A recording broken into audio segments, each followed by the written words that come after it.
Oh, here we go. Okay, I think that's right. Okay.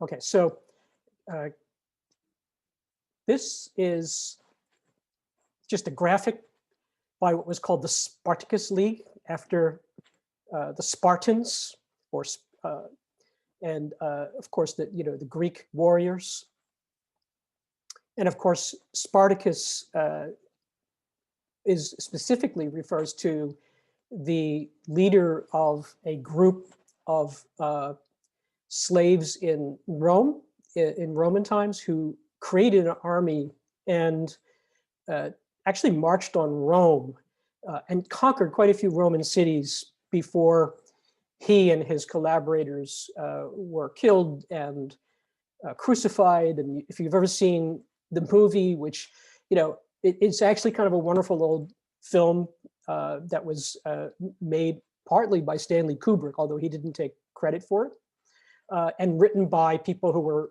soon to be blacklisted because of their communist affiliations. But you may remember the ending of the film where, when they're trying to find Spartacus in order to accuse him of the crimes and, of course, put him on trial and death, everyone starts to say, no, I am Spartacus. No, I am Spartacus. So that the Romans couldn't figure out who it was, but also saying, we're a collective. We're all part of this movement. It's not just one person. Okay. But the Spartacus League was founded in around 1918, 1917, something like that. This is, of course, during the First World War. And it was a communist organization fairly far to the left, maybe even further to the left than the Bolsheviks, of course, who we know from our last discussion took power just around that time in 2017 with Vladimir Lenin Ilyich Lenin at the top of it. This particular league was founded by a couple of other people who we'll talk about in a second. But here's a graphic, and you see the brave and yes, Aryan-looking soldier or swordsman trying to slay militarism, capitalism, the petty bourgeois, and everything that's kind of like trying to sap the strength of the working class in Germany. That's from 1919, which was the year basically right around that period when there was a revolution in Germany that the German communists thought would bring about a communist government in Germany, as there was in Russia at this point, of course. You can see here, no to war, the sign, Nie wieder Krieg, and other sort of signs. It was during the First World War, so they were also an anti-war spirit. Let's get Germany out of this terrible war. And that was a big part of the platform of this Communist Party, the Spartacists, which was not the platform, of course, of the nationalists who were already involved in the war, but it wasn't the platform of the Social Democratic Party either, a sort of between a party somewhere between a socialist idea and a democratic idea. In fact, we have that party here in this country, a similar version of it, not the same one, and that would be Bernie Sanders is sort of one of the titular heads of that. Right? Just to set up the different players, there was also something happening. It precedes 1918, but you have a lot of unemployed people. A lot of them had been soldiers in the First World War. They came back, they were unemployed, they were starving. Some of them were also very sort of fascist in their outlook. And here you have what's called a group of Freikorps, or free troops, who were not even all German. Some people came from outside Germany to join these Freikorps. And this is clearly a kind of right-wing branch of this free troop movement. They literally got into street battles with the Spartacists, and this is a group of the Spartacists. This is a postcard, as you can see, commemorating a battle that took place in front of or in and around and in front of an important publishing house, which is called the Mosse Publishing House.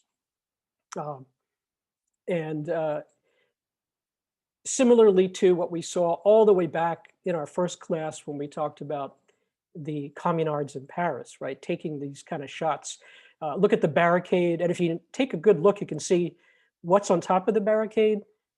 Bundles of newspapers, right? They were looking, they had anything they could find, probably from inside the building to barricade the building against the Freikorps from the right wing, which was coming to sort of attack them. There were two leaders, Karl Liebknecht, you see here, speaking to the masses. January 1919 is when this revolution breaks out, primarily in Berlin, which is where this is. The other person who you see on the right was Rosa Luxemburg. And Rosa Luxemburg was Polish Jew who moved to Germany, a brilliant theorist and economist. What distinguishes her especially is she took a position very much against Lenin and the Bolsheviks.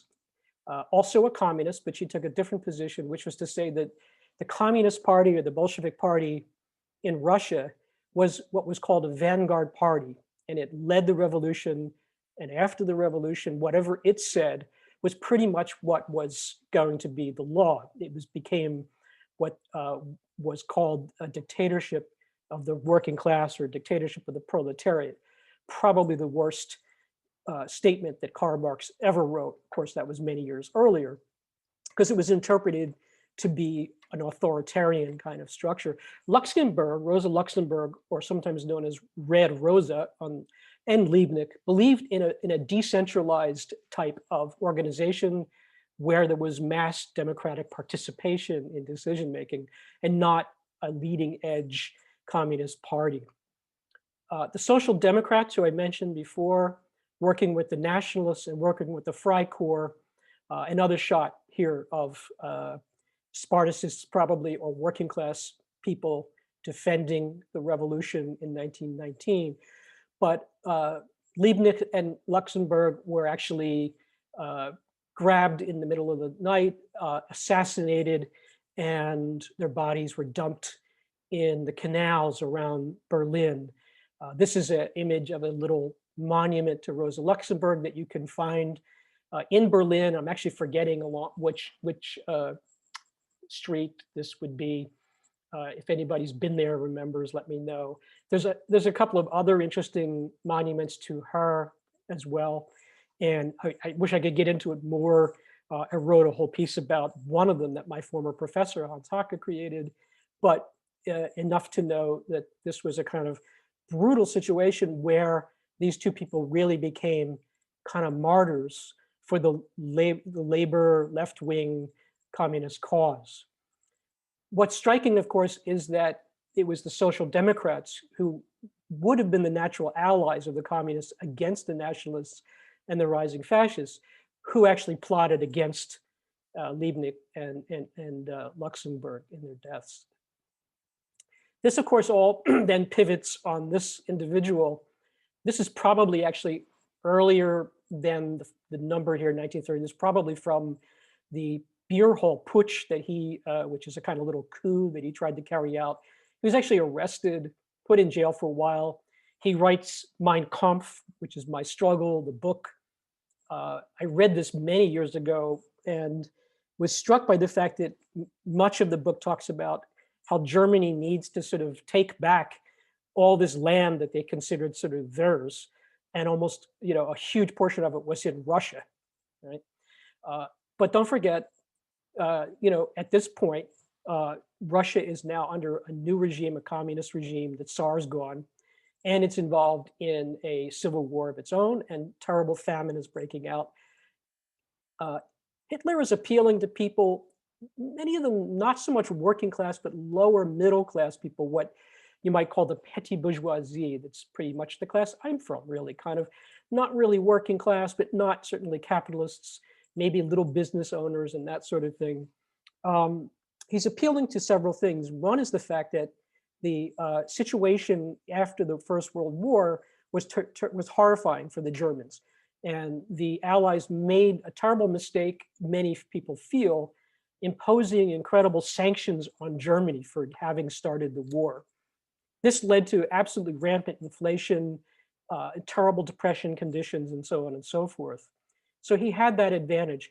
He's also, though, preaching, of course, this kind of racist, uh, racist sort of policy or philosophy that we talked about last week, that only people of Aryan descent are really fit to rule, and certainly in Germany. And of course, the targets for this racist position are people of color, Jews, also people who are queer. Just about everything that you would associate with Nazism was being it was being presented by Adolf Hitler at this point.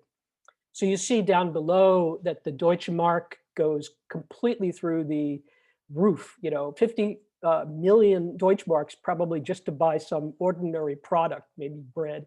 On the left, you see a group of a right-wing Freikorps in the streets they put down this revolution in 1919. This is probably Berlin, almost certainly. And you see even an armored vehicle in the background. So this was a pretty heavy duty overthrow or counter-revolution. But what begins really around this time too, and this is happening, is something called the Weimar Republic. So the communist government, the temporary communist revolution is over, but there is this very liberal kind of government called Weimar Republic that emerges. And it's called Weimar because that's the city in which the government is seated, Weimar, Germany.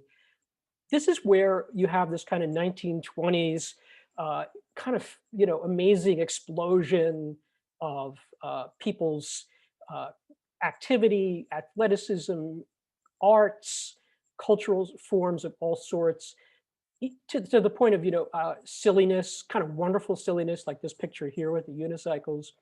But it's also when a lot of the art that we're going to talk about really takes hold. Now, there's some depressing side to this.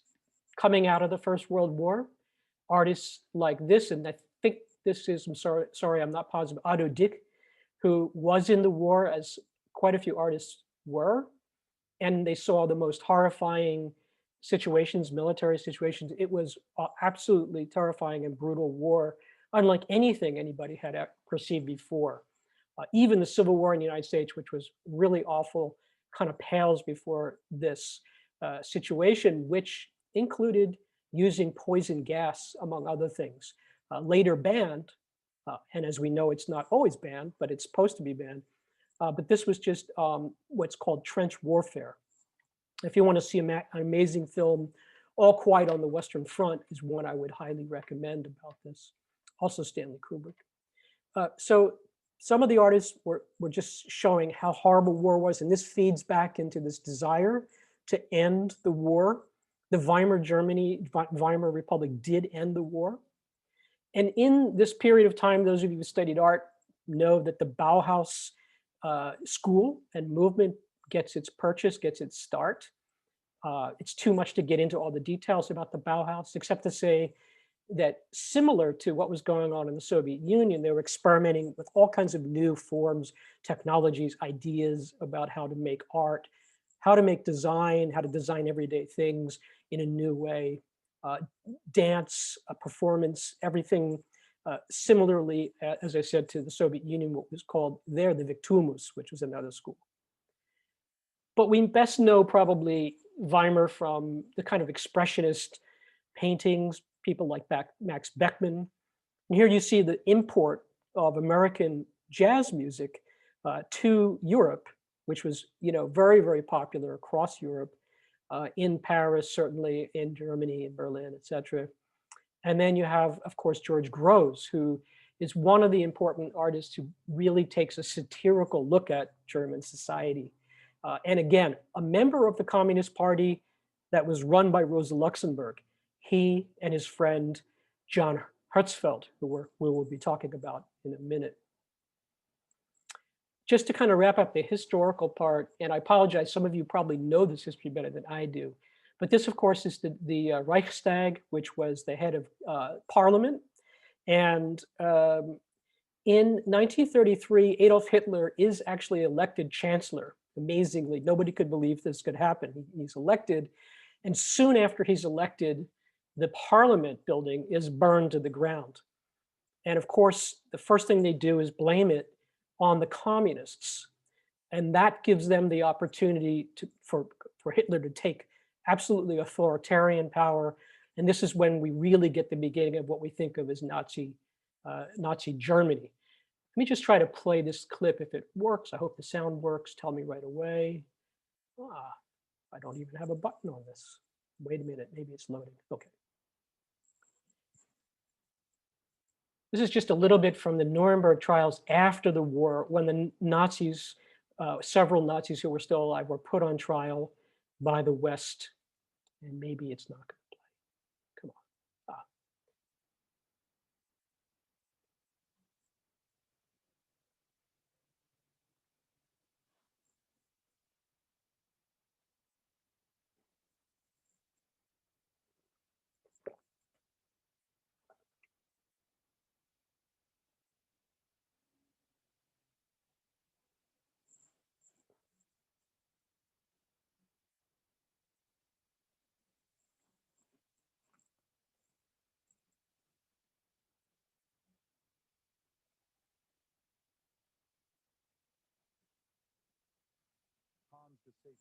Can you hear it? No sound? It's very low.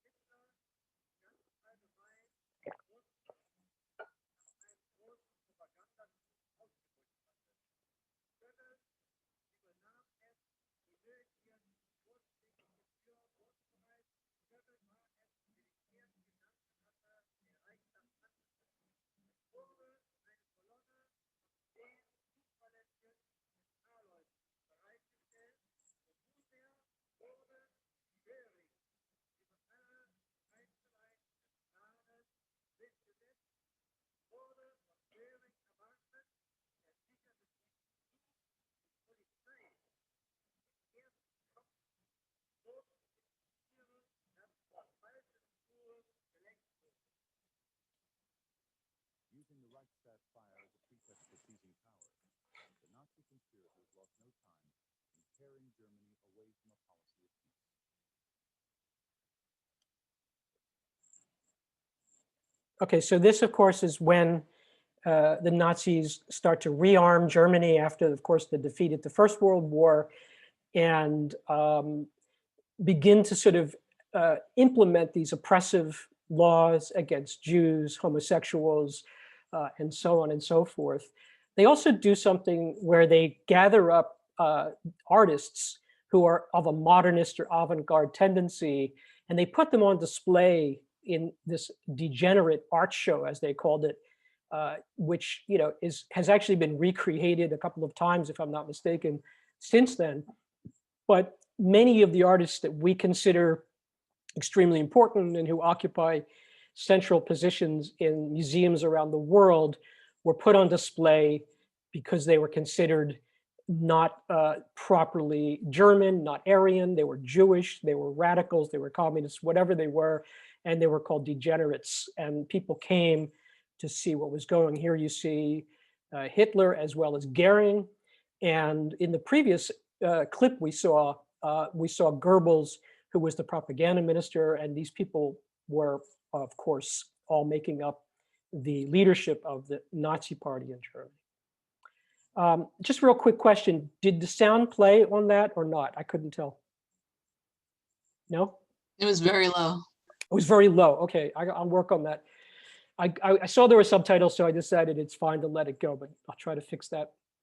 So let's just kind of put some things in context.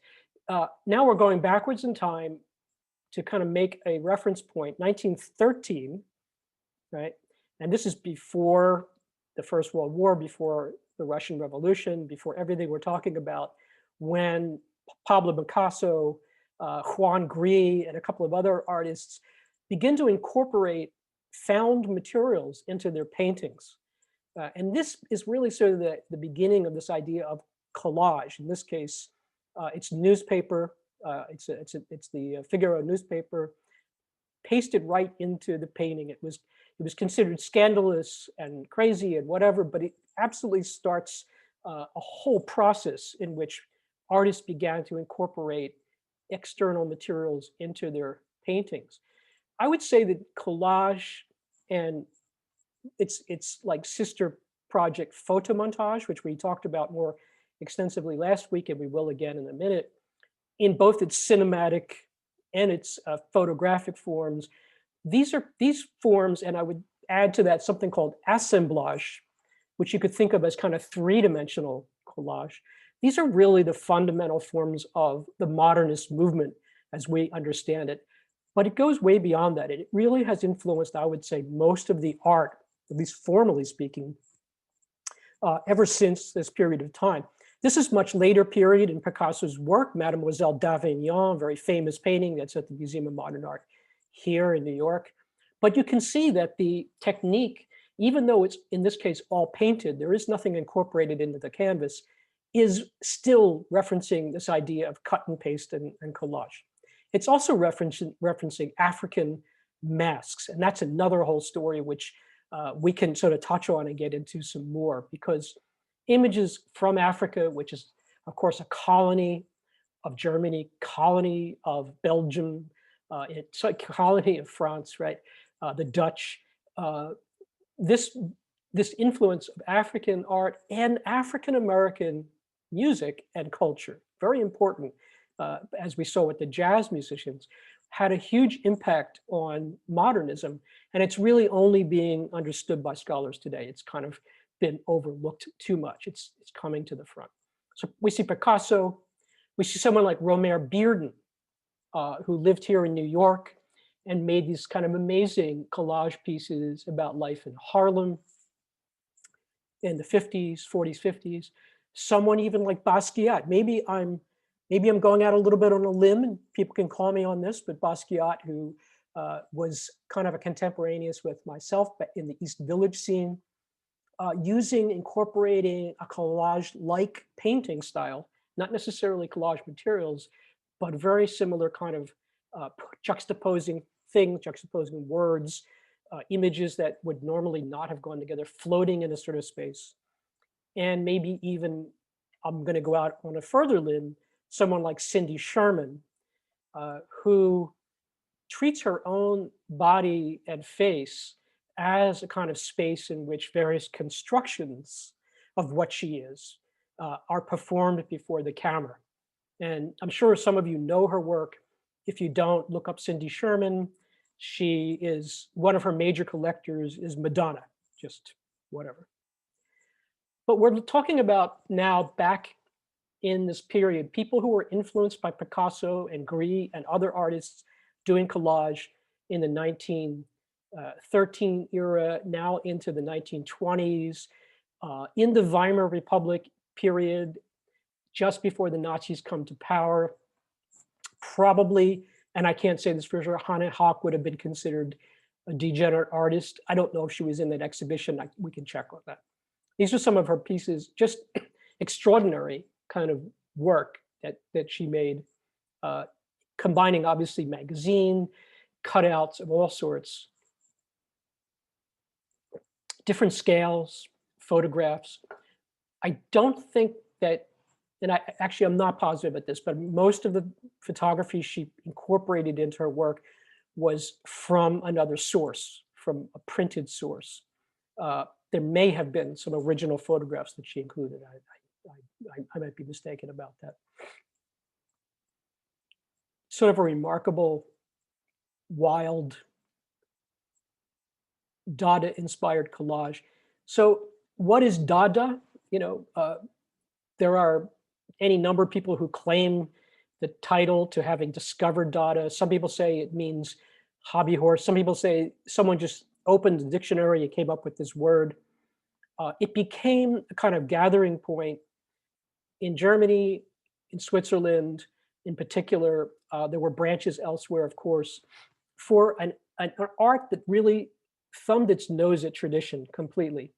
So it's different, even if it looks initially a lot like, let's say, Picasso, or even like the Vertov and the sort of constructivist artists of Russia.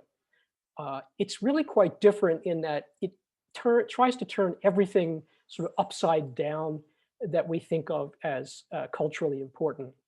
And Dada was clearly a target of the Nazis because uh, Dadists said basically everything about German culture was just shit, and it had brought about the Nazis, and it had brought about war. It was bringing about another war, and of course the Nazis were building their entire idea of what the Reich was going to be, and it was supposed to last 3,000 years. Uh, it was all about how amazing German culture was and how important it was. And Dada was just thumbing its nose directly at these people. In this piece, you can really get this. There are lots of references here to politics. I can't read it because I haven't done a thorough study, but you could probably find someone who has. And you'll note that there is no horizon line really here. This is just a space in which all kinds of images mixed together, a lot of industrial references, but just everything mixing together. Words are the size of people's heads, and nothing seems to be grounded anywhere. It's just kind of floating. Again, note the industrial elements. Sometimes this is called the machine age art because a lot of artists were incorporating mechanical looking devices or imagery into their work. There's your Lenin light bulb. And she also has a kind of slightly different version where you do have a sense of a landscape with these kind of wild creatures, humanoid creatures that she puts in there. And again, you note that she's using masks, maybe in this case from Asia, but often also from Africa.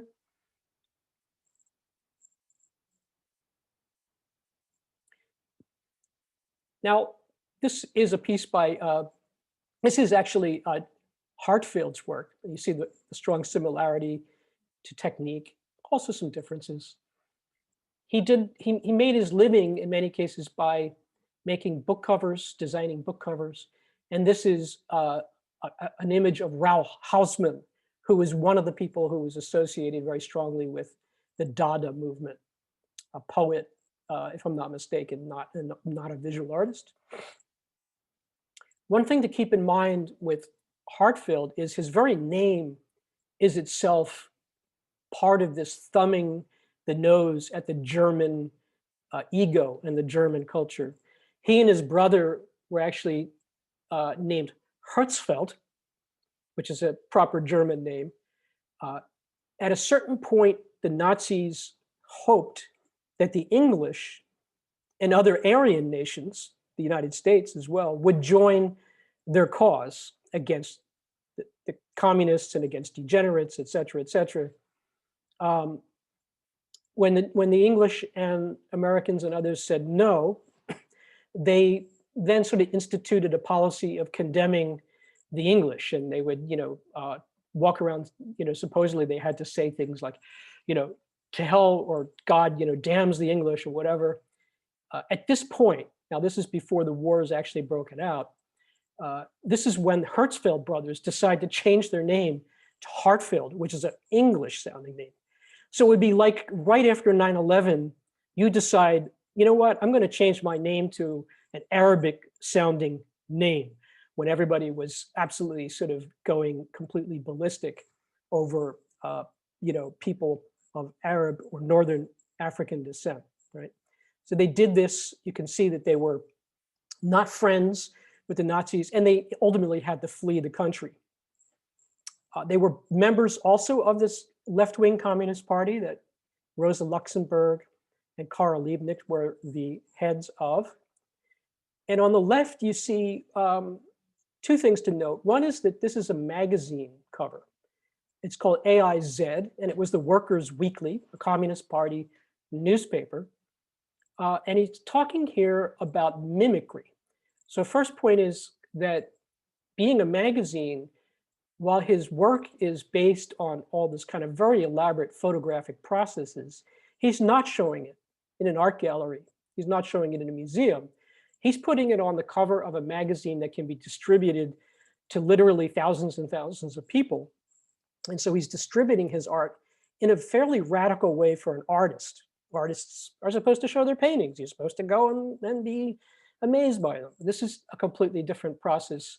And of course, with the internet, we think today, oh, of course, I'm going to put my thing on Instagram or whatever, but this would be like the Instagram of its time. The other point is mimicry here. He's putting a beard on Hitler. Anybody have an idea what the reference in the beard is? Who is he trying to make Hitler look like? The mustache, the beard, and you can actually get another clue if you look at what's in his hand. Go ahead. Karl Marx. Exactly. He's trying. This is Goering, and he's like trying to show the workers in Germany that in fact Hitler is really a kind of a socialist, and he's following the Marxist idea of liberating the working class. And what Hartfield is doing with this photo montage is showing that it's all a fake, and he does this, through different images, which you can find. I might have a couple more. So this is an appeal to the working class that Hitler was making. We're going to have a national socialist country, not a socialist country in an international sense. But here he's trying to reveal the truth behind this falsehood. And that's the key project of Hartfield's photomontage, is actually creating a sort of false, or actually constructing a false situation that looks very realistic in some ways, but is clearly not realistic. And it's meant to reveal or show the truth behind falsehoods, right? So you have a kind of complex process, a falsehood that is trying to show another falsehood through falsehood, if you will. The right-hand side, Adolf Hitler, the Superman, the Übermensch. He swallows gold and he spouts junk. A couple of things he wants to do here is show the association of Hitler and the Nazis with capitalism, right? So on the left side, he's talking about the fact that Hitler is trying to distance himself from capitalism, which he often makes an association with Jews and bankers, right? Hitler wants to say, no, these are our enemy, but this is a false kind of falsehood, really. And Hartfield in the other image is saying he's all about money, and don't think it isn't. And we have even another image, which I'll show about that. The other thing to note here is Hartfield's actually kind of manipulated the body quite a bit to make it look really weak and kind of pathetic, soft shoulder, weak and small body in compared to the head. He does this a lot in the imagery, is basically deflate Hitler's self-image as this powerful, strong leader. And this is the other piece that I was talking about. It's two things. Millions stand behind me, meaning that Hitler is saying it's millions of people, but in fact it's millions of Deutschmarks. And the other part of this is it's the real secret behind the Hitler salute. It's not, Sieg Heil, the country, the great country, but it's hand me the bribery. And indeed, the Nazis, despite their attacks on the financial sector, were heavily supported by parts of that sector. John Hartfield's work also appeared in the street when it was still possible to put things like this up before the Nazis came to full power. One of his posters, and again, like using the cover of a magazine, you see here another venue that is not an art gallery. It's not a museum. It's a completely activist space, and he's activating it. Same one on the left, actually better image. So many details though, just to look, there's like a diamond ring on his finger. He's enormous, right? Hitler looks just kind of like he's had like really bad constipation or something here. These images, and I was trying to find one that showed the actual composite image that Hartfield did. I've seen them in videos. There's layers and layers and layers of material here. This was probably somebody he brought into the studio and photographed just the way he wanted, possibly with a different hand collaged in, obviously this hand holding the money. This was certainly taken from some other source, although maybe not. He might have had someone dressed as Hitler and just put Hitler's head on it. And then the whole thing is composited together. The more elaborate they get, the more complex. Airbrushing, he's going in with an airbrush, meaning a spray, a paint, and carefully gradating out things so he can smooth images out. And he's overlapping one layer on top of another.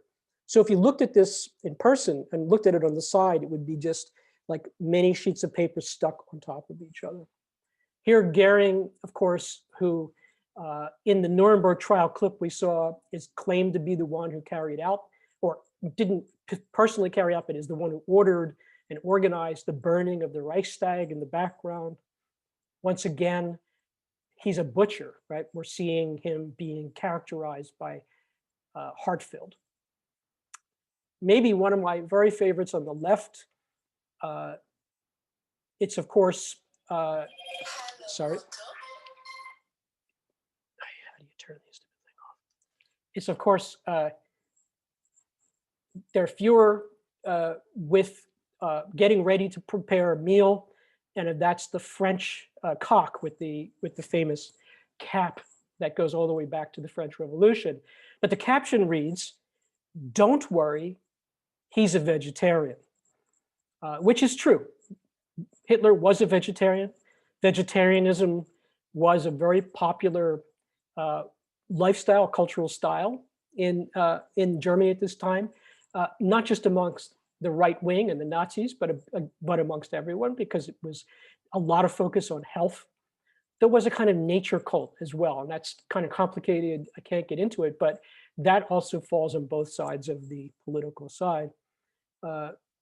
On the right, just to say that the Communist Party, and this again is Hartfield, was very much at least trying to bring about the idea of solidarity, in this case between the races, the working classes of all races, in theory at least, maybe not always in practice as much as it should have.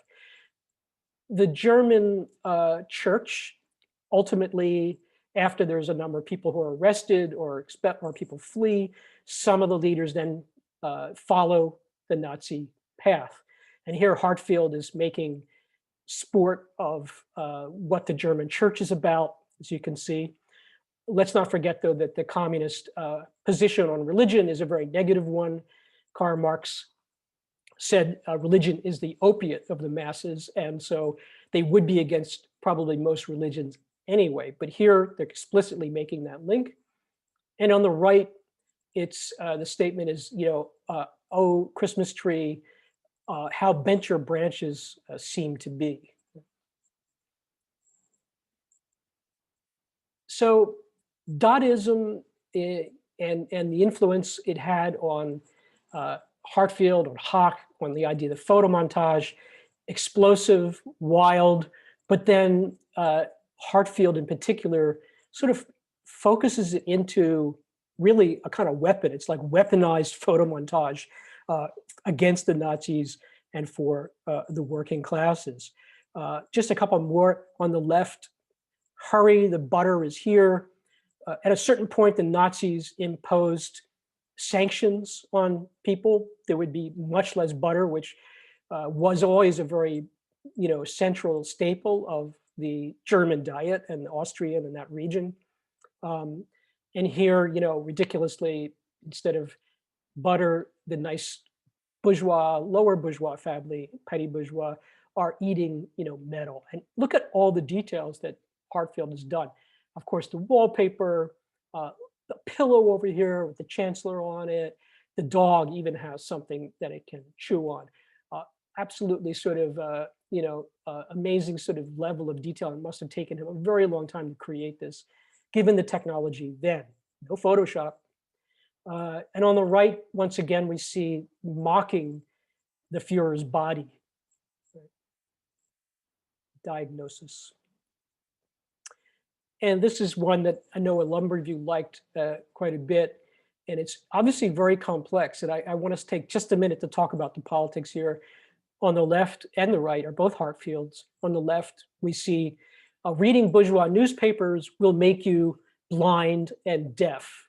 And on the right, you see the real face of the SPD, which is the socialist Democratic Party, the one that conspired to kill Liebknecht and Luxembourg, but who also, had they joined a coalition with the communists, and I think that many of them did want to do that, they may have defeated Hitler. This may have been one of the greatest historical mistakes of all time. The Communist Party refused to work with the SPD. Obviously, murdering the two leaders was not a great way to sort of establish a unity, but they refused to do that. They believed that the SPD was just a sort of variation of Nazism, and ultimately they split the left and the liberal and left vote, and that really allowed, in many ways, the Nazis to come to power. That is one analysis. There's people who would definitely disagree with me, but nevertheless, that's part of it. Which is to say that Hartfield is representing the Communist Party line pretty much throughout this. And that's how these parties, of course, operated. That's why they're called parties. We tell you this is what the new position is, and then if you're a good communist, or if you're a good Nazi, or whatever you are, you carry that out in your work. He was not trying to represent necessarily an independent position. Again, just to see, I'm sorry this is so blurry, but you get a feeling for how the image operated inside the magazine itself, opened up inside the magazine. And this would have been a magazine distributed to working class people, primarily people interested in a working class culture, revolution, communism. But of course, if the Nazis were also reading it and getting ideas about how to stop these people. Just one other little quick note about the history. Remember, there was a point at which Hitler and Stalin make a pact. They're not going to invade one another. Many people feel that Stalin did this because he knew that the Germans were going to invade, and he needed some time to develop military. Nobody knows for sure. This was a short window, and then of course the Germans did invade Russia, after invading Poland and Czechoslovakia, etc. So the Communist Party went from basically saying, Germany's okay, to being Germany is the big enemy. This is a little bit later than what we're talking about, and a number of people, including Perry, picked up on that image. And she also found this interesting image of a Soviet photographer, at least from what I could tell, who worked in the 1950s, quite a bit later than Hartfield, right? So Hartfield on the top, we're talking the 1930s. The bottom is a 1951 image. And it seems to be that he was kind of copying, getting the idea from Hartfield and making a new version of it with newspapers from that period of time in the 50s. I really couldn't nail down the relationship because he's mostly a straight up socialist realist photographer from the Soviet era. Anybody that can find more about it, let me know. I think the only website I found was in Turkish. So. Okay, other works. Connor. What I'd like to do actually is, and let me give Perry a chance, is if people want to say a couple words about what they did, we don't have a huge amount of time, but if you can say something interesting, you want to say it. If you don't want to, that's okay. But Perry, do you have something you'd like to say about how you came up with this project, please? I didn't make this one here, but when I saw this image, it just reminded me of like the titles of the newspaper and how he basically took out all the titles and taped it on the person's face, and reminded me of Hartfield's work. Excellent, terrific. Yeah, that was a good find. Mhm. I was fascinated by this, I have to say. And it was very hard to find another like image of his. Like I can only find the other, like the Turkish website too. Yeah, and it's partly because it's spelled wrong here too. His name has a D in it, as it turns out. Yeah. I didn't know that. Yeah. So terrific. Connor. So I was going with the photo montage, and I took a print, the like center photograph in color is an image I took. and then I collaged the black and white images just from like magazines and stuff on top of it. And do you want to say anything about the concept, the content, other than the form? I was kind of like thinking about like the idea of like the gaze when we talk about like, you know, a gaze in art. And yeah, I started looking for pictures with faces and eyes, and just kind of kept going, and this is what it turned out to be. Okay, all right, great. I know you've been doing some other collages too, and we'll talk about that in our independent study this week. So what's, just out of curiosity, what's up with the blood aspect of it? Is that, because everything in an image, like think about Hartfield, every single thing he put there conveyed a meaning. You know, he didn't put anything in that wasn't a sign for something. Right.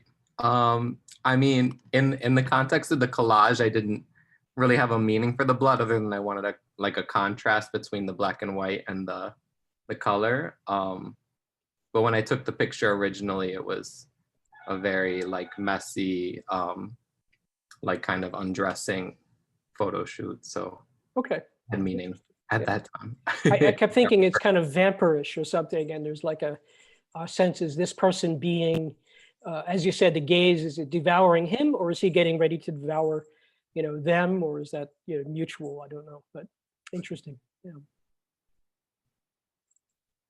Ree, you have two pieces. I'll show them both. Just can you Yes. say a couple things about this? Go ahead. Yes. This title is The Silent People. So the government priority is economy, not the people's lives and welfare. People endure it or assimilate to authorities' idea, and not saying their opinion because the society urges to conformity. So I criticize this society. And is this the Tokyo subway, or is it the New York? Tokyo subway. Yeah, amazing. Let's look at the other one. Go ahead. This title is What Can We Console the Dead Soul? So I blame Showa emperors were responsibility 75 years ago. So I use perspective photo that is a Shinto shrine, Okay. red background. It's a shrine, but the Hatfield and Hodge use not perspective image, but I use this one, and I put collage, and this is a Tokotai special attack troop. It's a suicide tactics in World War II. I use 3 pilots and 3 planes, collage, and atomic bombing, and this person in front of this image. And this is Hito? Yes, the center of person is Showa emperor. Yeah. Yeah. It's interesting though, you put the pilots' heads, and it's interesting, they all look very happy, I guess, going, you know, before they went to their deaths, onto the bodies of sort of modern day business people. Why did you do that? Yes, it's their future. Okay. Okay. I know that you're very interested in issues around peace and around homelessness. And this one really also carries beautifully. The use of the color here is terrific, though. I really like what you did with the color. This is a piece of color paper, right? Yes. And Pantex, I think it's called, and it's just terrific. And so is this. Terrific. All right. Dacia.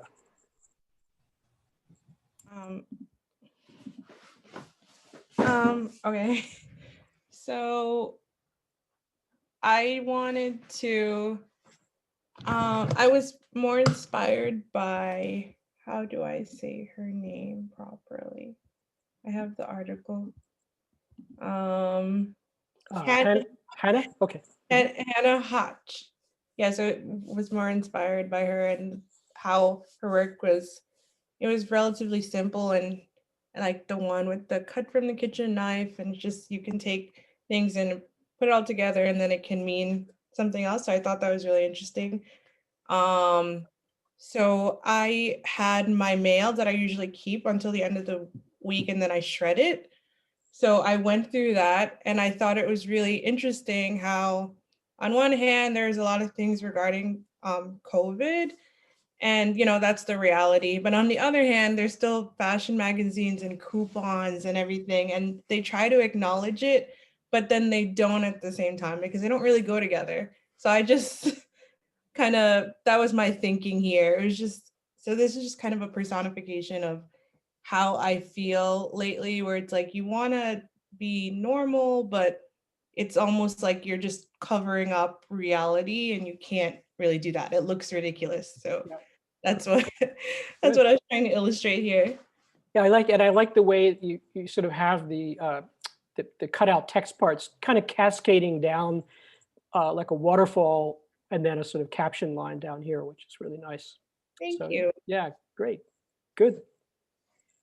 And it's your trashed mail, which is also really interesting. Yeah. Francesca. All right, so I found both of these on Google. I thought they were pretty interesting. I noticed that Hannah uses a lot of the eyes and the face. So I thought that was like the connection with these. And I like that the one on the left has other works of art in it with other artists. Yeah. Okay. All right. Good finds. Good finds. I recognize, of course, Frida Kahlo from previous talks we've had. She was Diego Rivera's partner, among other people, and Mona Lisa, of course. So yeah. All right. Dawa. Hi. For this project, I was like inspired by like John Hartfield's work, like how he uses his work as a political weapon, and also like in design sense, I was looking at Hannah Hawks, like how she approaches like very minimal, yeah, and just reflecting on our like current political situation. And you made some interesting choices, I think, about the layout and the design. Can you talk a little bit about that? Sure. The first one, it's, I mean, our current situation, the shooting of our African peoples, like American people. And the second one is about the pandemic. And third one is about, I mean, about peace and the like fascism. Okay. And the use of the sort of all over one color and then a kind of circle, I think it's quite strong. What, just visually, the elements begin to look like almost like kind of graphic emblems in a way, or almost like some kind of strange language. You could create a whole vocabulary out of these parts. Do you see what I'm saying? Almost like alphabets or something, or Yes. typography. So, yeah, great, good stuff. Thanks. Amber. Yeah, so I was inspired by Hannah's work as well. I really was intrigued by her use of faces and how they were kind of pulled apart and put back together in various ways. Even the backgrounds that she used were very intriguing as well. This for me was more about just aging, and like she focused a lot on the modern woman and their role in society. And so what is the woman's role in society as she ages? So this was kind of my inspiration for this. Terrific, yeah. And I like the way you've sort of picked up on that, the enormous eye, but then there's also this kind of something, I don't know whether it's a texture or branch within, beside it. Very, very similar to the work. It's good, the hand at the bottom, the child's hand or the baby's hand, with that dramatic shadow. It's really interesting because it looks like it's in front of the work, and there's almost a glow coming off the work, casting the shadow on the fingers, right? So interesting play in a very shallow space, creating a lot of things going on at the same time. Good. We should mount an exhibition. I don't know, maybe. Sheila. Yes, this is inspired by what's happening now in politics with Donald Trump actually being diagnosed with COVID-19. How our society is actually analyzing this, because some people think that it is a hoax, that he actually does not have COVID-19, he just needs attention. And so I created a photo montage which reflects that, you know, people who actually do have COVID-19, and he may be that he's just, hey, thumbs up, and maybe he is not really sick after all. Okay. That he's just like I was gonna put the title, "The President Who Cried COVID," like the kid who cried wolf. But Yep. I mean, yeah. Can you tell us a little bit about how you made this image? Because it's a little different, I think, than some of the other collages we've seen. Oh yeah, I did this on Photoshop. I went online and I just gathered different images, and I did the clone tool. I was gonna do layers, but the images were a little bit too big, so I kind of still resize the images, and I did a clone it, and I did a different layers, still layers, but you know, yeah. And Acacia Cortez is there because. I'm sorry. What? Yes. Yeah. I think so. I think that's her. Yeah, it looks like. Yeah. Yeah. Why is she in the image? She pushing back against this guy? I mean, I don't think he likes minority too much, and I went and looked for images of minority, like you know, her and the guy in the background, which I think he's Mexican. Okay. So it's something that he is uncomfortable with minorities. So I look for those kind of images to like mix them up. Just what's that called? Just a position. Yes. Just put them together in a way that it feels overwhelmed, you know, to him, you know. And I think here we can see like there's two things happening. One is juxtaposition, as you say, putting two images that weren't originally together or don't normally seem to go together against each other to create a new meaning. And of course, we talked about this last week in relationship, particularly to Eisenstein's photomontage in his cinema. But you also have the kind of the superimposition, which is something that Vertov did a lot in his cinema, one layer on top of another. That's not something you can really do very easily with collage in its traditional form, because you're not necessarily using transparent images, but it is something you can do in cinema, and it's something you do in the camera, using either in the darkroom or in the camera itself by multiple exposure, and of course Photoshop, which allows us to do all these things very, very easily in a way. So cool. Thank you. Using the color is quite interesting, and the COVID virus is this kind of like you know, the real sort of force behind everything. Oh yeah, I liked also the fact that the poison, what is it called, the biohazard. Biohazard sign. Yeah, I think so. Yeah, thanks. Got it. Thank you. Yeah. Thank you. Shannon. Hi. So I really love the work of Hannah Hotch. I was very inspired. And when I was thinking of a subject matter for my work, I actually thought back to a piece that I did like all the way back in high school. I had this art teacher who absolutely tortured me. And this was my senior year. I already knew that I was going to be pursuing art as my career, and just this woman, she tortured me for whatever reason. So she told me to like go do a still life or something, and I didn't want to. So I went to the computer lab and I made a collage of like cats in space. It was the silliest thing you could see. And I handed it to her and I said, here's my still life. They're not moving. And she gave me an F, and my parents had to come up to the school And they're like, are you kidding me? Like our daughter's got like pursuing art as a career. Why? Like, what's the purpose of this Okay. targeting? So I thought in the spirit of Dadaism and sticking it, that I would do the same subject matter. And these are actually my own cats. So Oh, okay. that's the All right. story. All right. That's great. And what's and the mysterious fly on the flower, on the sunflower? So my cats in the summer, all they do is chase flies around my house because I have no screens on my windows. So that's why there's a big fly there and a fish. Yeah, the Or fish is cat because they love it. Yeah. Yeah. All right, Shannon. Thank you. Great. Thank you. And this is a sequence that Amy did. So, Amy, I'll let you tell me, how would you like to do this? Do you want to go through them one at a time? Do you want me to show them and go back? Maybe you could click through all of them. They're pretty similarly themed.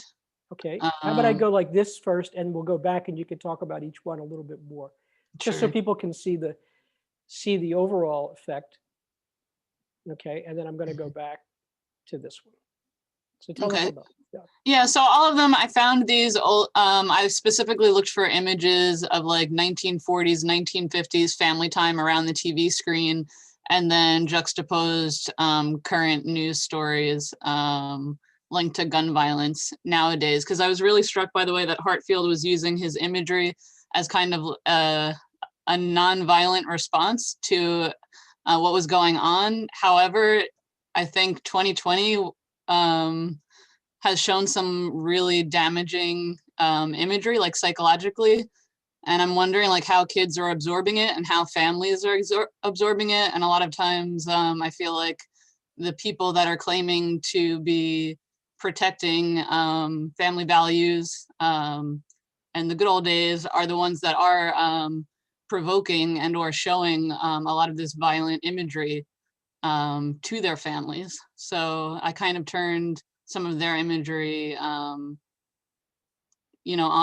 their living rooms, just to kind of show that I don't think that even though an image is a lot less violent than maybe rioting or actual acts of violence, still I think emotionally and mentally, an image can be very, very violent. And so, people that are claiming they need to, I don't know, reclaim family values or make America great again. I don't know what they're thinking about, as far as the violence that they're provoking. And also, it just seems like an odd dichotomy that, has existed. And why did you choose the 1950s setting? I don't know if people that, do say, make America great again or think about the good old days, if they're thinking about, Reagan and Nixon times or, the 40s and 50s of kind of this idyllic, suburban family, era. But I just thought that was a nice, concise way of showing all of the family kind of gathered around this one lens that we're all tuned into, and the television really kind of flashing so much programming at us, whether it be wholesome or not, and everybody just kind of digesting all these images that are coming through the screen. Yeah, that's great. Yeah. It's interesting, of course, because most of what we're seeing, at least what I see, I don't even have a television, and I'm sure a lot of people don't, and it's mostly through their computer screens or monitors or whatever that we see images. So, but you're, going back to this period of time, of course, one of the things we'll talk about in a couple of weeks is the way imagery from the war in Vietnam was seen by people on their televisions and really helped. Many people believe it helped sort of bring an end to the war because people were so appalled by what they were seeing in their living rooms, and just couldn't, wrap their heads around how horrific it was. So the television definitely played an enormous role in those days. One of the things we find that when Reagan comes along, he's very careful about his image and about making sure, that he doesn't make mistakes like his predecessor, Jimmy Carter. Everything is carefully groomed. The only time I remember Reagan having a serious kind of visual problem was when he was, I think, sparing the life of a turkey, this kind of thing people do at Thanksgiving. I don't know why. And the turkey went wild and attacked him. And there's pictures of him, looking completely sort of flustered and crazy. But that contrasts, and that's like that was the only thing I remember, except when he, of course, was shot.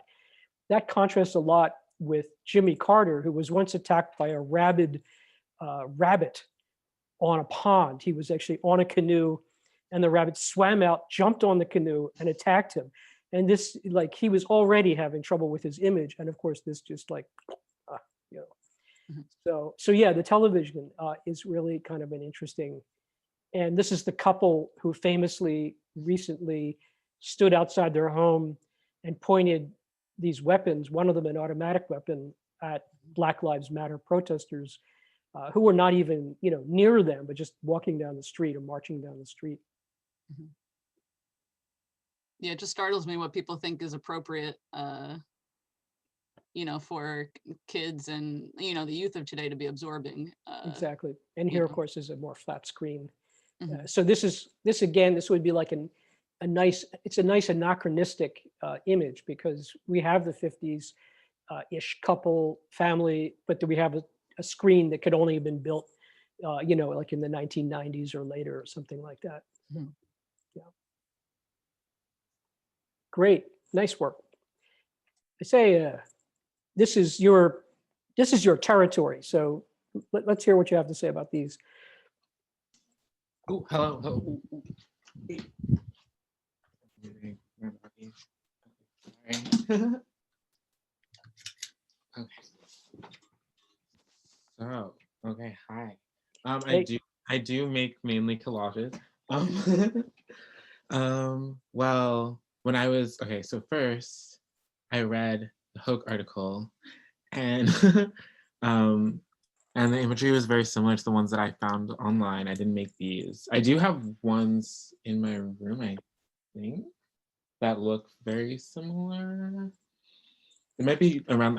I'll send a picture. I should have put it up. I just whatever. But the imagery was really similar to me. I made work that looked similar to the right very recently, and that just really reminded me of the images that we saw in the second article, especially that first image that came up, like the big image in the article, like sun. It was great. It was good. I don't know. I can't really make like a big comparison. I guess the first image, I get a lot more than the second image when I think about Hook's work. Even though it's focused on the female form, just constructions and movements of the face in the way that I really like. Obviously from different faces, but even the mouth and the eyes kind of look like they're not really from. I mean, the one on the left does, but the one on the right really doesn't look like it's really supposed to be there. But yeah, overall, I just wanted to make a connection. Do you think, I'm just curious, looking at this this one on the left, do you actually think that's a collage, or do you think someone taped these things onto I could just face? tape them on. When I did them myself, I just taped them on. Okay. I used like painter's tape and just taped everything on and cut everything out. Yeah. But yeah. So this is like a person becoming a collage, getting. Yeah, I think it's already a picture already there, and then they just cut these things out or rip them out, and then they tape them on top. Yeah. Which I kind of like more. I mean, it looks better when it's like actually scanned over, which this is definitely scanned over. It would look different if it wasn't. It would look like kind of peeled. I've seen that before, but yeah, it works the same way, I guess, when it's scanned. After, yeah, because it's kind of a photo in itself after that. Yeah. All right. Cool. Jing Tao. Yeah, I actually submitted like together with the image why I find this really interesting. Number one, it's got some to do with my background. I'm a graphic designer, so I'm always on the computers. So right away, like I was thinking of like searching for digital like montage images. So I started like typing in anything digital montage and going through like lots of images, and right away this one interests me because of the very recent debate, and you know me that I'm always interested in the politics news. So when I was looking at the image, I thought the artist was using the donkey and the elephant to kind of, you know, say something about the American politics or the parties. But then I clicked into the website where there's actual artist statement on this piece, and it's got nothing to do with it. And that's what interests me even more about it. So I'm just gonna read what the website says about this piece. Oops, where is, this is week 5. Oops. Sorry, did I accidentally? Xiaoting, so one thing is that you're saying is that even though this looks like it could be the Democrats versus the Republicans, it's actually something completely different. This is Ganesh, the elephant-headed god, right? Right. Do Hindu you god. have my, yeah, I'm sorry. I do, but I have to sort of change everything around to get the statement up. Sorry about that. Yeah, it's okay. What else though? I mean, I noticed that these skeletal hands, you know, it's kind of, yeah, the more you look at it, the more Right. There's strange actually, it is. You know? yeah, there's actually quite some elements in this image that's like iconic and symbolistic. The skeleton head and the crow in the back, the cross. Or vulture, I think maybe. Is it? Right, the vulture. Yeah, probably the vulture. Although it looks like a stork, not a vulture. I don't know, maybe it is. Yeah. I just felt like if I'm looking at it, I'll probably have my own interpretation, and everyone in this class look at it, you might right away jump into some interpretation. And still looking for it. No, it's a good point about cultural assumptions we make. Right. We see things and they're familiar, and it turns out that they're not what we think they are. And I think that's a really, because when I saw it, I thought the same thing. Okay, you know, someone's making a commentary on American politics. Right. All right, well, let's move on. And then if you find it and feel it's important, we can always come back. Okay, cool. Jessica.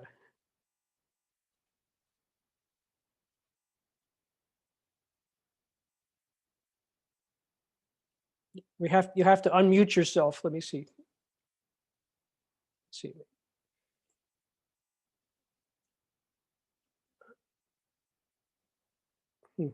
Hang on, Jessica. I don't know.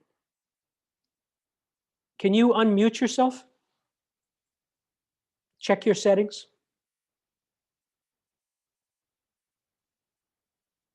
She said in her chat, chat, that her mic's not working. Okay. All right. I see. All right. That's too bad, because these are really intriguing, and maybe we can you can send us some notes and I can post those to people. But I like the fact that you found things that were related to COVID. Can you just send in the chat, because I can't see the chat in this format, but you can send. Did you make these or did you find them as they are? Can someone read that? She found it online. Okay, just curious. Yeah, good. All right, we'll move on. Hi, Faye. Yes. I make this, I don't know. Is this everything Donald Trump said during this time? So I just put all the words together. But I see that there's a lot of emphasis on his hostility to the People's Republic of China in particular. Yeah, because he said that a lot. Yeah. Yeah. So And what about the decision to make it this kind of like, almost like a kind of halo coming out of his head, or just stuff sprouting out of his head? I'm not sure. What were you thinking when you decided to put it in those terms? I think it's like all the things in his mind. So for people who support him, so they will believe what he said. For people who doesn't support him, then we will laugh at whatever he said. Okay, so this is like popping out of his skull. Good. Yes. One of the things I like about this is that his head becomes kind of like a graphic element, almost, it's almost like the exclamation mark or something, and he's part of this kind of graphic element. We saw that with some other people's work, and they almost turn the images into sort of a almost like typography in itself. So Yeah. good. Yeah. Thanks. All right. And Anne Margaret, this is a piece from, of course, Martha Rosler. You want to talk a little bit about why you chose this one?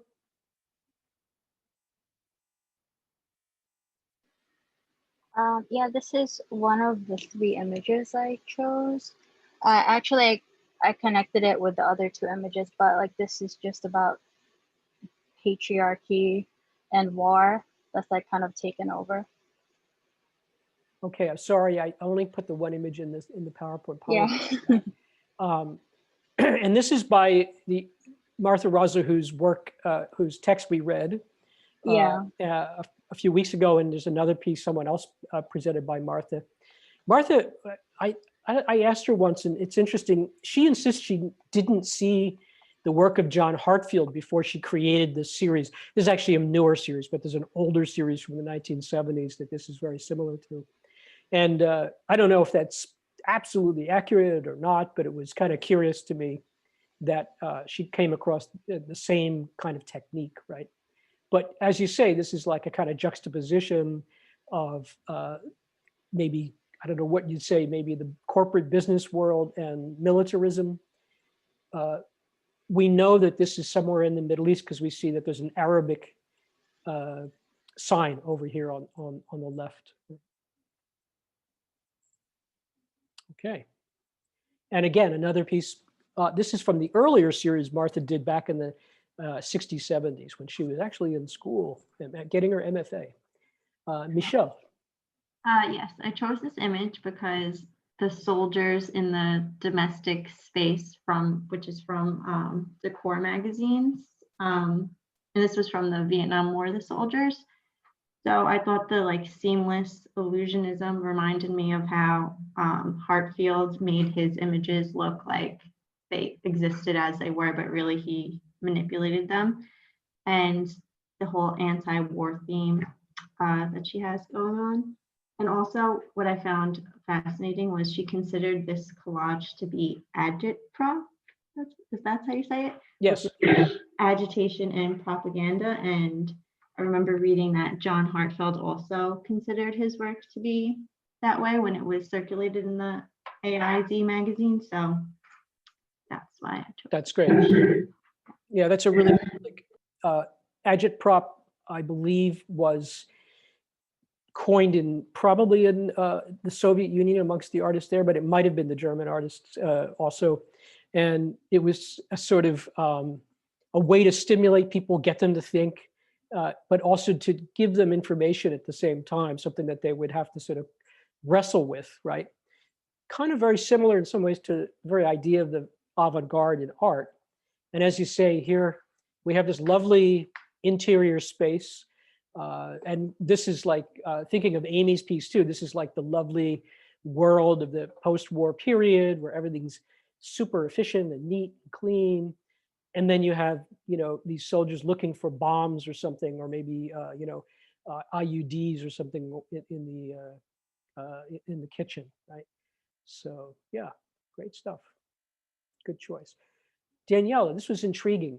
Can you tell us a little bit about this? So in the third person, I was I saw something by Hartsfield. It was the silhouette with the book page underneath, but I didn't attach it. And then with the faces, I like how the landscapes just complete it and turn into something new. Okay. And you found this, these are someone else created these. It's hard to read the typography here. It's very, Oh, yeah. It's John Stiezacker. okay. All right. Yeah. Yeah, interesting. So this is again the eyes and the face, some of them turning into architecture, into other spaces. Right. And yeah, quite interesting. Has a feeling of superimposition, but also montage. This one here is really intriguing in particular. So, and this one. Great. And Walter, I was interested in you have a couple of pieces. I'm just wondering, Walter, are you there? Walter. Yeah, I'm here. I think this is not a collage. If I'm not mistaken, I know this photographer. I can't remember his name. Adam, do you happen to know his name offhand? It's Joel Peter Whitkin. Yeah, Joel Peter Whitkin, very, very popular in, let's say, the 80s, 90s. But he actually got cadavers, from my understanding, and created these still lifes and then photographed them. So in a certain way, it is a kind of collage made out of actual body parts and then photographed, right? Yeah, basically what he used to do. It's Gruesome. more Yeah. montage rather than a collage. Yeah, I would say it's not even montage. I would say it's actually a still life that references montage and collage, but is I might be wrong, but a lot of his work was really actually constructed. It wasn't made on the surface of the photograph. But tell us about this one. I'm intrigued. I don't understand it. Well, I actually came across this artist, Barry Kite, by looking at an auction and a photo auction, and so he does. Walter, you're fading out. Talk into your microphone, please. So yeah, I came across this artist, Barry Kite, through an auction I was viewing, and he does these very satirical collages where he just puts, either himself, like in this one, in a situation trying to, make it light, make light of it, kind of make Okay. it. So this is someone getting the Medal of Honor, and it looks like it could be the artist himself, as It if is. he's being strangled instead of given the Medal of Honor by President Obama. Okay. Curious stuff. Yeah. Simi.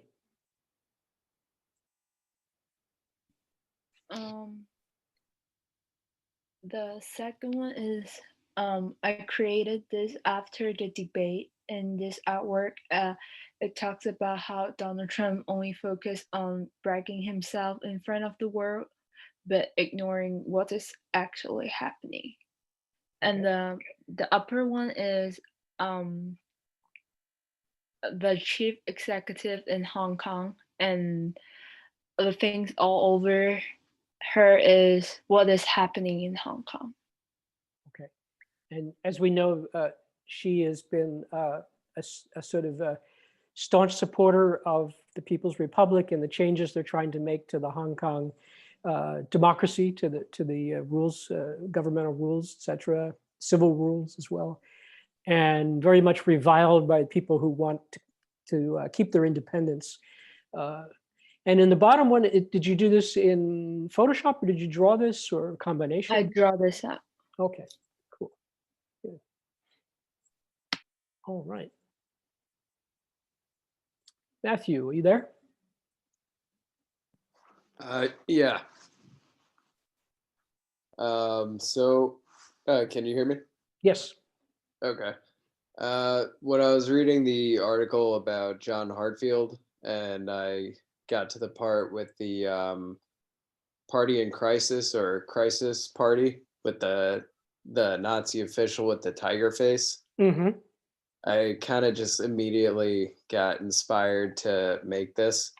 It's the picture of Donald Trump, Pence, Giuliani, Lev Parnas, and Igor Fruman, and I cut and glued hyena heads where their Okay. head should be, Mhm. and then just decided to include Trump's hair, and I used watercolor to, just kind of unify everything and Okay. make them orange. Yeah, and the sort of torn papery effect, is that the watercolor on the sides? Yeah, because I cut that out with a pair of scissors. I forgot my X-Acto knife at school, so I had to be like a little bit more careful.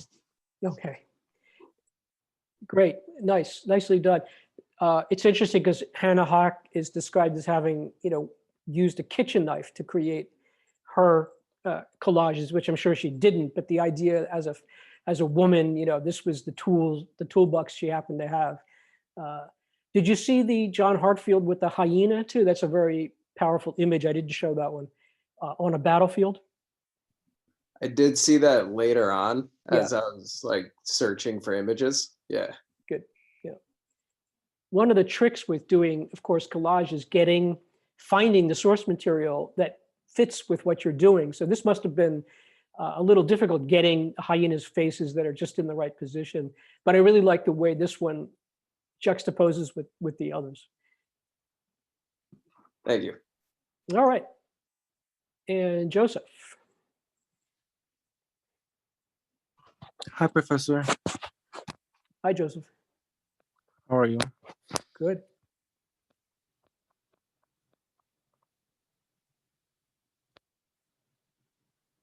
You want to tell us a few things about your collage? I thought you were talking first. Okay. Yeah. So I didn't make this. I just found this on I think Pinterest or Google. Yeah, Google Images.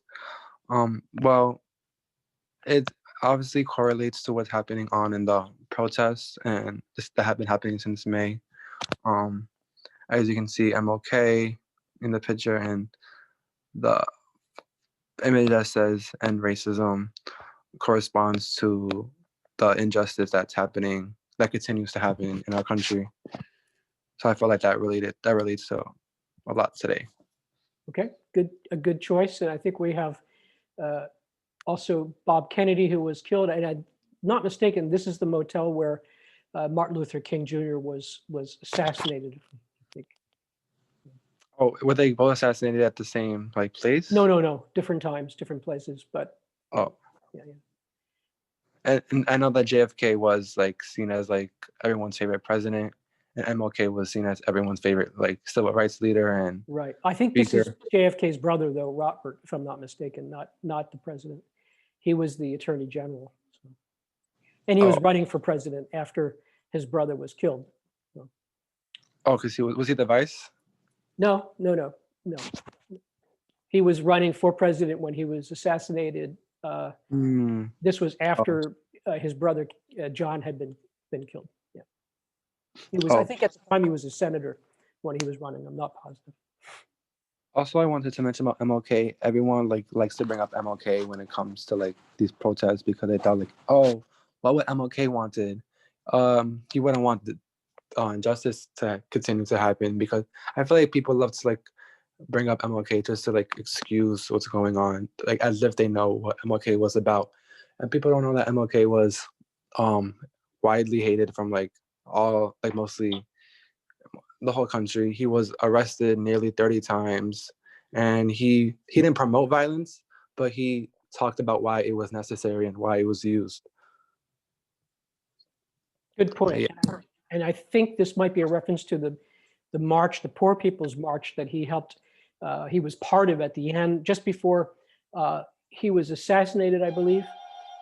He was trying to unify the anti-war movement with the civil rights movement. And some people feel this is when they targeted him for assassination because he was bringing angry whites and blacks together. That's all speculation, of course, because he was killed. But yeah, good point. Thank you. And we have two more. Nikki?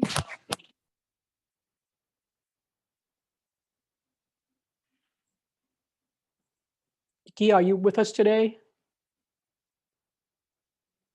I guess not. It's a nice piece. I'd love to hear more about it. I have some ideas, but I'm not quite sure. And finally, Zimina. Hi, yes, Zamina. Zamina, sorry. Yeah. Okay. So I was inspired by like the current events, mostly the protests, because this like drawing that I did was originally one that I had printed out like to hang up in like a protest area. So if you see like on the TV screen, I know it's like really small, but it says cops. Oh my God, honestly, I forgot what it says. Here? Oh, here. Sorry? Yeah, cops Yeah. continue to use tear gas and rubber bullets on peaceful protesters. Yeah. So I kind of like took both artists' ideas, but kind of like made it my own, because I draw like this giraffe cartoon and like she's doing everyday things. So I kind of took her as the main character. So she's sitting watching the TV, obviously upset. So then I added like on the left side of the wall, I added activists like from the past as wallpaper. And you see in both windows, the window to the left where the activists are is one of the main photos that I saw like during the George Floyd protests, with the fire and like the American flag upside down, like as a political protest and all of that. And then on the right side, somebody, holding a gun, and it's like raining outside, it's pouring, to just kind of give that feeling of like sadness and like just give that emotion. And on the lower right side, I added a piece of, Salvador Dali is like clocks to like symbolize past, because in his like artwork, it symbolizes the passing of time, like as we sleep. And it's kind of like my idea of us like sleeping on like the issues, and how like we need to wake up.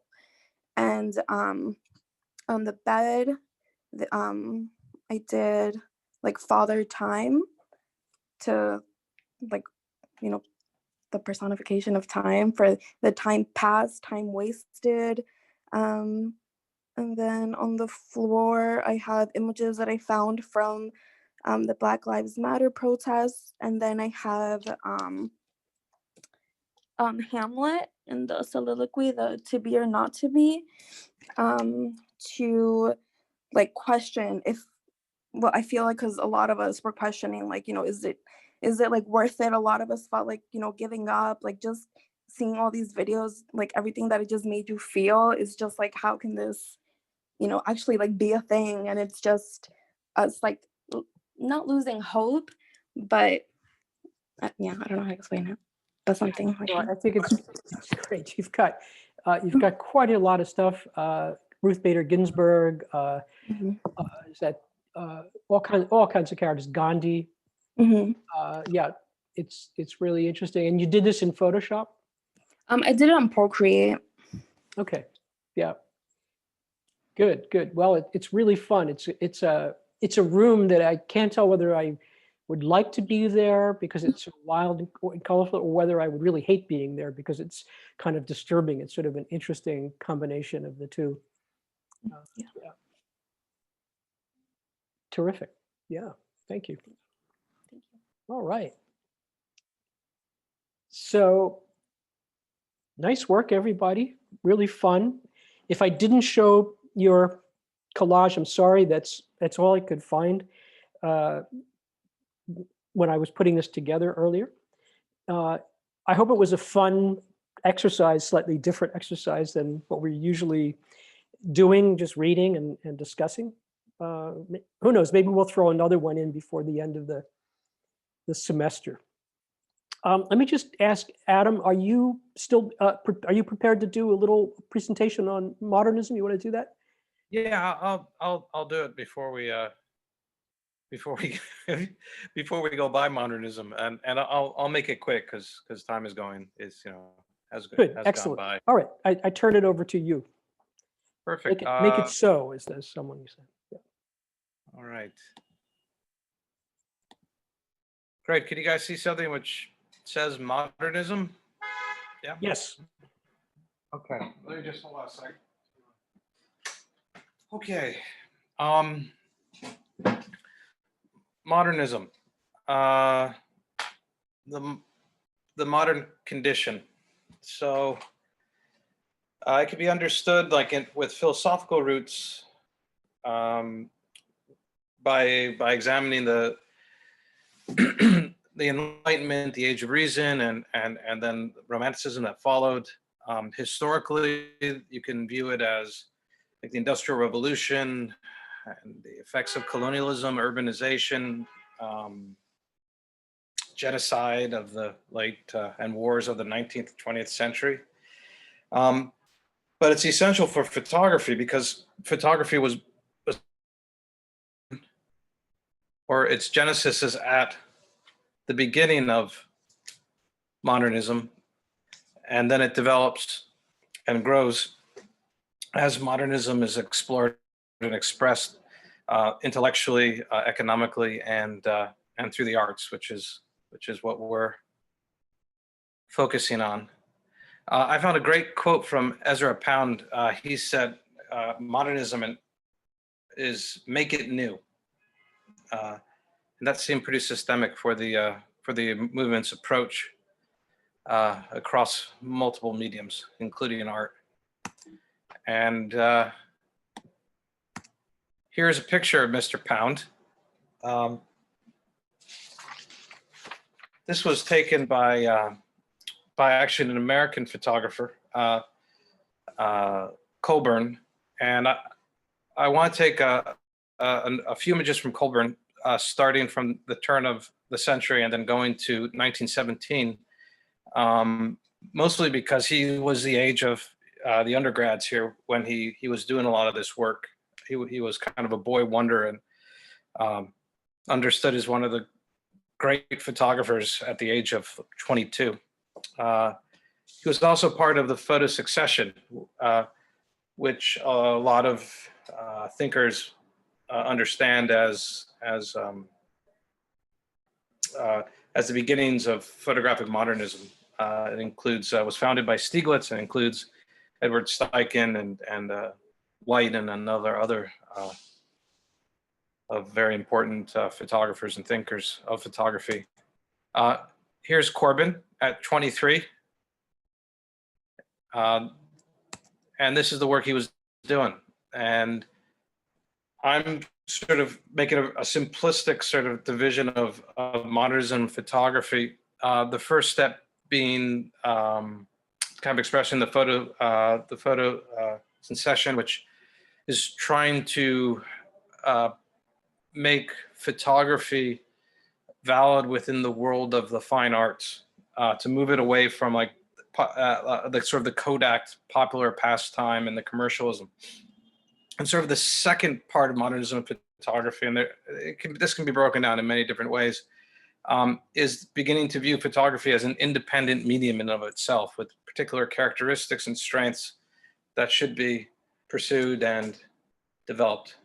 This is the pictorial tradition. It looks a lot like painting. It's photographic in origin. Bernard Shaw couldn't help but put that in. So this is where we're beginning to see this. I thought some second part, which is that photography provides a unique visual opportunity that can be exploited. And we discussed this last week with the Russian work. And now we're back to Ezra Shaw. This picture was shot in 1916. In 1917, something interesting happened to Coburn. And this is what it is. And this is portraits of Ezra Shaw. Ezra Pound, sorry. Where he's beginning to play with the physical characteristics of photography itself, as opposed to trying to emulate a pictorial tradition. Obviously, there's a reference here to Futurism and Cubism. But if we rewind it back, this is sort of one individual's exploration of and the transition of photography in the age of modernism. lot of people say sort of should be understood as the first or a foundational piece of photography and the modernist experience. This was shot by Stieglitz. I'll just read a little bit of what some of his contemporaries said. Pablo Picasso said, "This photograph is working on the same spirit as I am. With this steerage, abandoning the ideas that photography should bear some likeness to painting and embarking on a new path to explore photos as photos in their own right."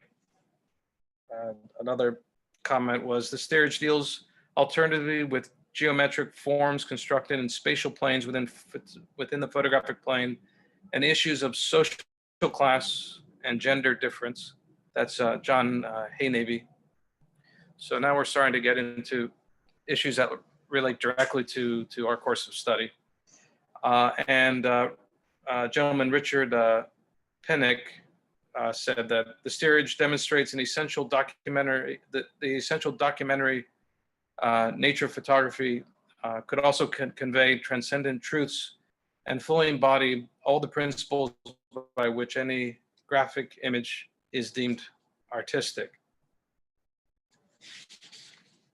So I just want to run through just a couple images that are understood as now part of the modernist canon in photography. Some of them will probably look familiar. He actually was wounded in World War II, so this is when he was recuperating, shooting photographs of what the eye sees in a way that perhaps modern art had just started to see.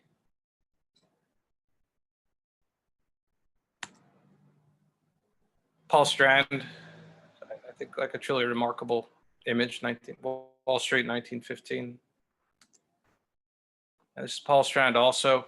When the Metropolitan Museum of Art ran a show of his, they wrote, "His image of the street beggar was published in 1917 in Stieglitz magazine. Camera Works became an icon of the new American photography, which integrates the objectivity of social documentation with the boldly simplified forms of modernism."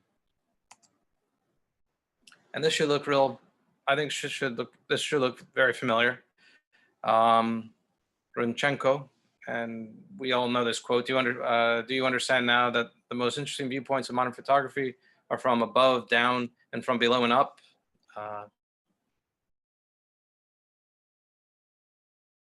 With a quote by Victor Shikov, I'm going to pronounce this incorrectly, Shikovsky. Anyone fix my Russian? But he said the technique of art is to make objects unfamiliar and make forms difficult, to increase the difficulty and length of perception, because the process of perception is an aesthetic end in itself and must be prolonged. So that's, I think, one of the tenets of modernism is having us look at things in a fundamentally different way. Just running through a few more images because time's running out. Probably you all know this one, Man Ray. I put this one of Margaret White. It's the George Washington Bridge, the center of modernism and photography. One of was in New York City. It was one of the sort of the hub, if not the hub, for that. This was shot in 1933. This is Cunningham. She did wonderful work. 33 also. And this is Weston, and I'll just end here with the idea of, we started with pictorialism here, photography wanting to be accepted as art. And by the late 30s, I believe this was shot in the late 30s, we have images of modernism which are now represented, such as this, which emphasize tone, line, resolution, the qualities in which photography excels. and are in a way, at the time at least, unique to the medium. And we'll call it quits there.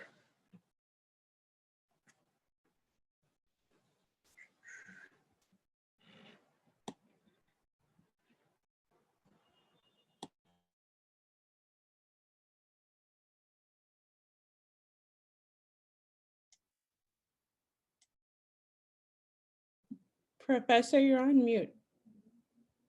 Thank you, Adam. I just wanted to mention that Ezra Pound, the poet, was actually a sympathizer of the Nazis, interestingly enough. So you see this, there's a lot of these kind of weird connections that go on with all these kind of political movements.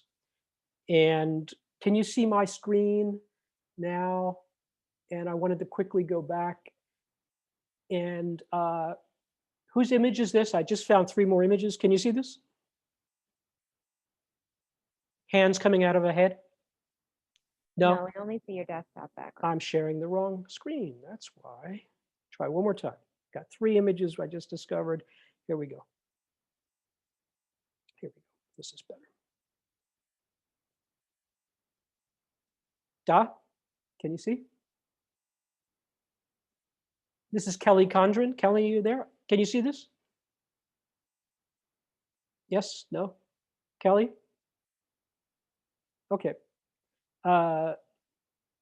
Shamson, I know you're there because you asked me to look for this. And for some reason, your folder was misplaced. So I apologize for that.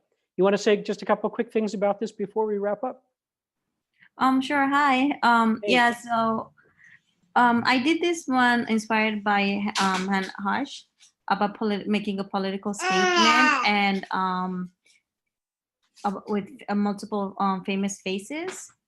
So how wearing a mask became a political issue, how some people, even though it's good for our safety, there are people saying it's going against the individual freedom. So I thought I put like Trump and President Trump and Mike Pence as not putting the mask on, as well as the other signs of people saying my body, my choice. And here people are like how President Trump made fun of like Vice President Biden for wearing the mask and everything. And here I put the big mask because for me, I'm for it because my family member had it. So that way for me, I believe that everybody should be wearing a mask, yet it is a political issue nowadays because it's against other people's individual freedom. It's interesting that you just like, I like the way you've just kind of like placed this series of images on this, on your sketchbook, on the back of your sketchbook, I guess, and taken a photograph of it. It's kind of like the most direct collage approach that I've seen, which is interesting. Good, good. All right, thank you. No problem. Thank you. And Joshua, I just found this too. Yes, Professor. Couple words. Yeah, I've actually found out here from somebody who was inspired by the artist, and if I can, I'll quote as to what she wrote here online.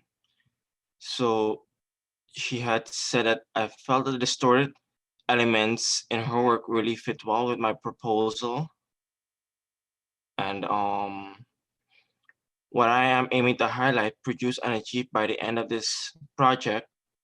Hodge's experimental eye allows her to create fun and abstract works. After seeing photographs of her work, I decided that I would do a quick experiment to make my own. I wanted to create an image distorting the face, emphasizing the eyes and lips, the 2 features that I feel express emotion the most. So I just found out and I really engaged with it because of course the eyes and a mouth is there are 2 parts of the body that really emphasizes everything when it comes to being face to face with a person. And yeah, I had found out, and this person was actually inspired by Hannah Hodge, who I took the photo from. Okay, good. It's interesting that the decision here was not to cut it cleanly with a knife, but to tear the images out and apply them, right? So you have another layer to that. Good. All right. So thanks again, everybody. Thanks, Adam, for that quick tour of modernism. Is terrific. We're going to come back to these themes again. remember next week, it's Wednesday, same time. And yeah, be good, be well. Thank you. Thank you, Professor, I have a Professor. question. Thank you. Right. Stay after Professor? if you want to, if you have a Okay. question. Yeah. Bye. Yeah. Bye-bye. Everybody, have a good weekend. Bye. Thank you, Professor. Bye, Bye-bye. everyone. Hey, Bye. good. Who has a question? Thank you. Me and Joey. Okay. It's just about the final project. Since I'm an undergrad, do I have to do the book review or the long essay? You can either choose a book or you can choose one of the long essays to review. Okay. It's up to you. You know, in some cases, the book could actually be an easier read. Some of the essays are quite difficult, but it's up to you to choose the one you want. Okay. Okay. And the book review has to be 8 pages, or it has to be or is it more for the grads? I think I put a word limit on it, if I'm not mistaken, of 1,500 words to 2,000 words. I think that's what I said. And it's 15,000. That's for but like 4 pages, I assume, right? Yeah, I don't think it's quite 8 pages. It should be like 4 to Like 6 half. pages. Okay. Yeah, yeah. Okay, and just to clarify, it's due at the end of the semester. That's correct. Okay. Okay. Just Thank you so much. What would be good this week is to think about what you're going to review. And then next week we can talk about that a little bit in class. We'll do that. Okay. Okay. Thank you so Cool. much. Okay. Have a good one. Yep. You too. Thank you. All right.